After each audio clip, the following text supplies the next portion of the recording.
Okay, pre-calc classes, this is section 4.2. We are going to define the 6 trigonometric functions using the lengths of the sides of a right triangle.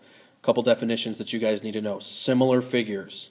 Similar figures have the same shape but different sizes. Okay, same shape means the corresponding angles are congruent, the corresponding sides are proportional, which means every side is twice as big as all the other sides in the other triangle, something like that.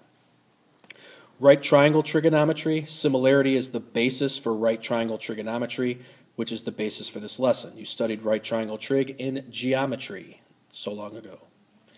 All right, standard position.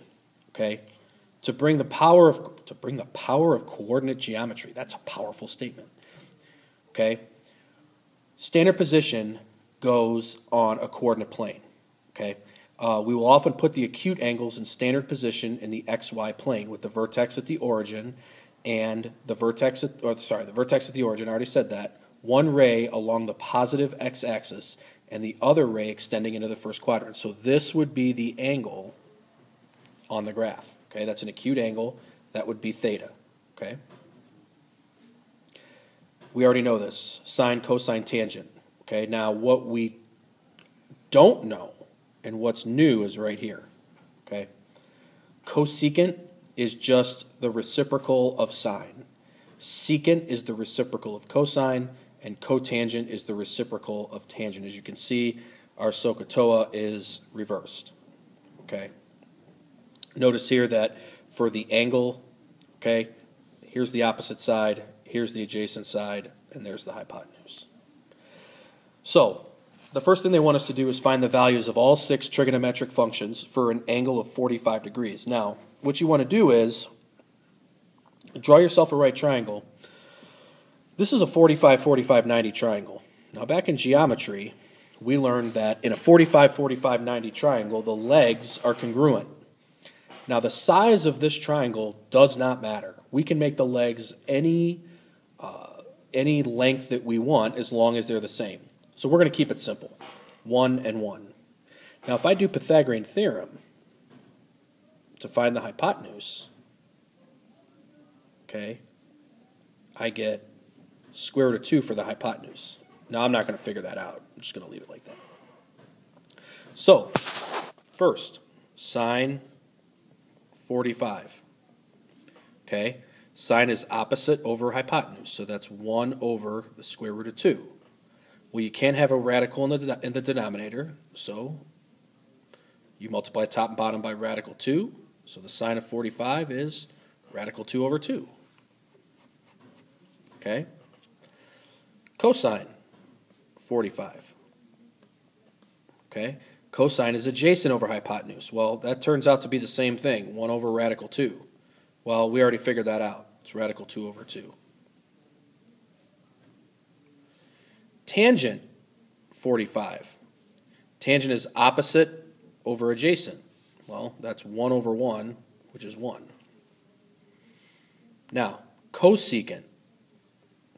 Cosecant is the reciprocal of the sine. So let's look at this fraction, 1 over radical 2. I mean, I know we simplified it, but it's easier to look at the original fraction. Cosecant is the reciprocal of sine. Well, the reciprocal of 1 over radical 2 is radical 2. Secant is the reciprocal of cosine. Well, same thing, right? Take a look at that fraction. Flip it. It's radical 2 over 1. And then cotangent is the reciprocal of tangent. Well, tangent was 1 over 1, so the reciprocal is just 1. So there are your 6 trigonometric functions for an angle of 45 degrees. Now, this goes for any 45-degree angle. So like I said, I could make these legs anything I wanted them to be. I could make them both 10. I could make them both 6. It's always going to come out to these answers. It's always going to reduce to that. Now in a 30, 60, 90, it says evaluate all 6 trigonometric functions for an angle of 30. Okay? So in a 30, 60, 90 triangle, again, size doesn't matter, so we're going to keep it simple.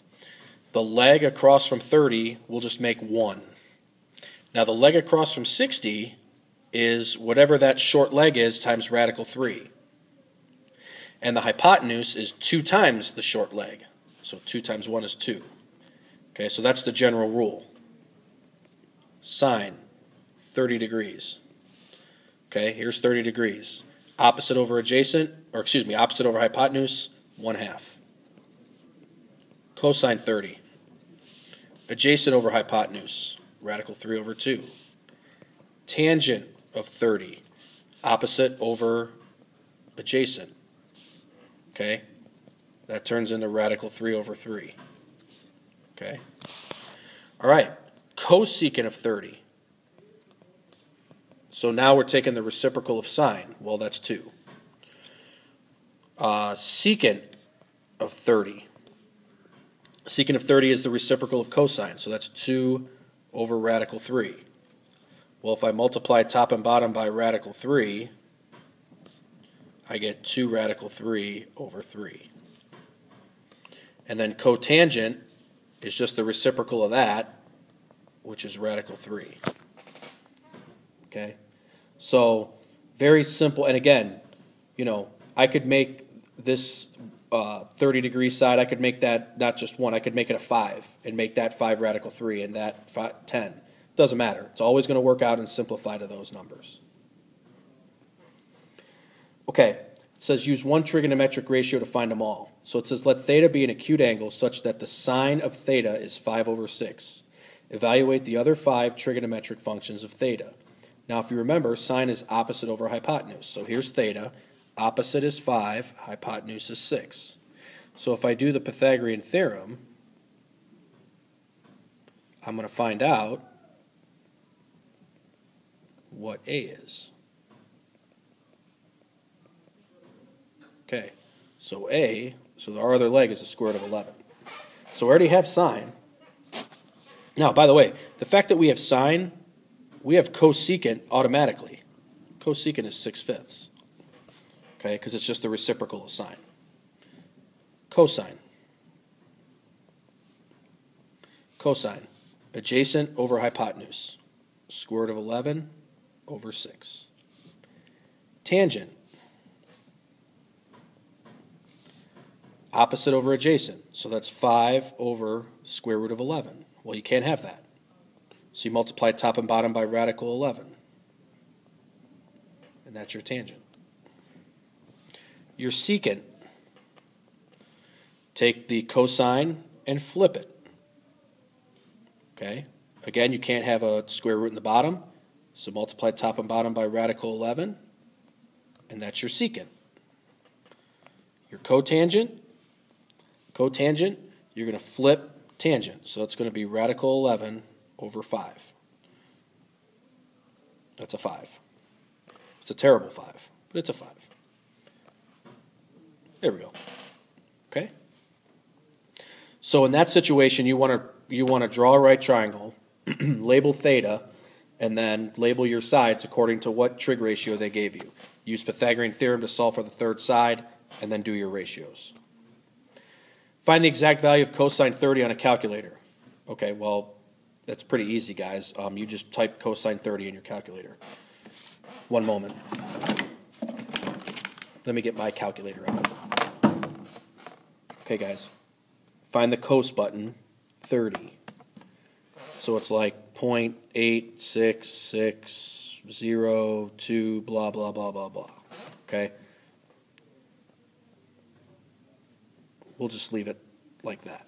Okay, if we have to round anything else, I'll let you know. Now, solving a right triangle. A right triangle with a hypotenuse of 8 includes a 37-degree angle. Find the measures of the other two angles and the lengths and the lengths of the other two sides. Well, to find out the measure of this angle, just do 180 minus 90 minus 37. So you get 53 degrees. That's the other angle. Okay? Now, to find the other two sides, it doesn't matter which one you find first, A or B. It doesn't matter. Let's just find A. So A is opposite 37, 8 is the hypotenuse. So opposite over hypotenuse is sine. So the sine of 37 equals opposite over hypotenuse.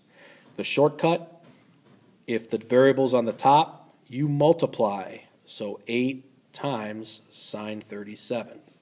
So A would be 8 sine 37. As I'm punching it in on my calculator, we'll round to the nearest tenth. We'll call it 4.8. Okay? So there's the first side. Okay, so the 53 goes there. Now to find B, there's two ways you could do it. You could do B using trig, or you could find B using the Pythagorean theorem. It doesn't matter either way. So let's just use trig. B is adjacent to 37, 8's the hypotenuse, so we could do cosine. So cosine 37 equals B over 8. And again, the variable's on top, so 8 cosine 37. So 8 cosine 37. 6.4. So B is 6.4 if I round to the nearest tenth. So that's fairly easy to solve. You guys did that in geometry, at least you should have. Okay, last one. From a point 340 feet away from the base of the Peachtree Center in Atlanta, Georgia, the angle of elevation to the top of the building is 65. Find the height h of the building. Well, here's our 65. H is opposite. 340 is adjacent. Opposite over adjacent is tangent. So tangent of 65 equals h over 340. Variables on the top, so we multiply 340 times tan 65. So 340 tan 65. The building is about 729.1 feet tall. Okay? So that's literally all we're doing here. Oh, we're done. Okay? This was just, the only new stuff was the cosecant, secant, and cotangent, which is easy. You just take the reciprocals of the original three. Everything else should be review. You probably haven't done it in a while, so it's okay. But just a little quick reminder, and not a long video today. So make sure you get the notes done, and we'll work on problems tomorrow.